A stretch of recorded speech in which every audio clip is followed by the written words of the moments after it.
Bangladesh football team ইন্ডিয়াতে যাওয়ার পর থেকে শুধু কমপ্লেন আর কমপ্লেন শুনতে পাচ্ছি যে একটা ইন্টারন্যাশনাল ফুটবল টিম যতটা সুযোগ সুবিধা পাওয়ার কথা কিছুই পাচ্ছে না।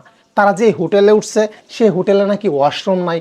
তারা যেই স্টেডিয়াম না, আমি নিজে চোখে দেখছি, খেলা যুগে নিউজ করতেছে বাংলাদেশের ফুটবলাররা যে স্টেডিয়ামে আসলে যে মাঠে, স্টেডিয়াম বললে আমার অপরাধ হবে, আমার পাপ হবে, কারণ সেটা স্টেডিয়াম না। স্টেডিয়াম কাকে বলে?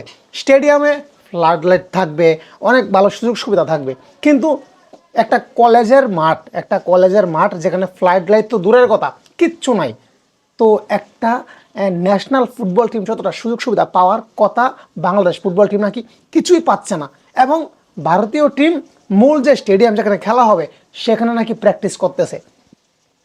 এখন আমার কথা হচ্ছে, এই যে যারা এই কমপ্লেনগুলো করতেছেন, অবশ্যই আপনারা বাংলাদেশি, অবশ্যই আপনারা বাংলাদেশ ফুটবল টিমের স্টাফ, তো আপনারা অবশ্যই বাংলাদেশি, তো আপনাদেরকে জানা নাই যে ভারতে কেউ যদি যায়, আত্মীয়তা তারা যে কীভাবে রক্ষা করে, এটা কি আপনাদের জানা নাই?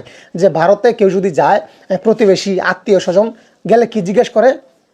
দাদা খেয়ে এসেছেন নাকি বাসায় গিয়ে খাবেন? হ্যাঁ, এটা তো আপনাদের সবার জানা।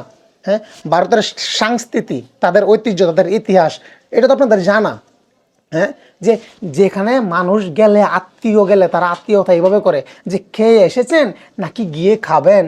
তো এটা যদি আপনাদের জানা থাকে তাহলে আপনারা কীভাবে ভালো কিছু আশা করেন? আপনারা যা কিছু পেয়েছেন সেটাই এনাফ, সেটাই শুকরিয়া আদায় করা উচিত।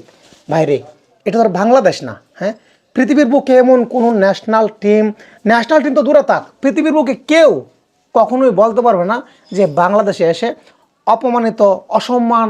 এটা আসলে এই যে বাংলাদেশ টিমে আজকে যে ইন্ডিয়াতে গেছে, তারা কিন্তু চাইলেই একটু ভালো স্টেডিয়ামে প্র্যাকটিস করার সুযোগ দিতে পারতো। তো এটা আসলে চেয়ে নেওয়া যায় না, এটা আসলে মন থেকে রেসপেক্ট, সম্মান, ভালোবাসা, এটা আসলে মন থেকে আসে। হ্যাঁ, আত্মীয়তা তো সবাই করতে পারে না, সবাই করতে পারে না। হ্যাঁ, এটা তো আপনার জানতে হবে। বাংলাদেশের ইতিহাসে এখন পর্যন্ত কেউ বলতে পারবে না, হ্যাঁ, যারা এসছে, হ্যাঁ, যত ফরেনার, যত বিদেশি লোক যারা আসুক না কেন, বাংলাদেশের গুণগান গাইতেই হবে বাঙালিদের। যে বাঙালিরা আসলে নিজের প্রশংসা নিজে করা ঠিক না।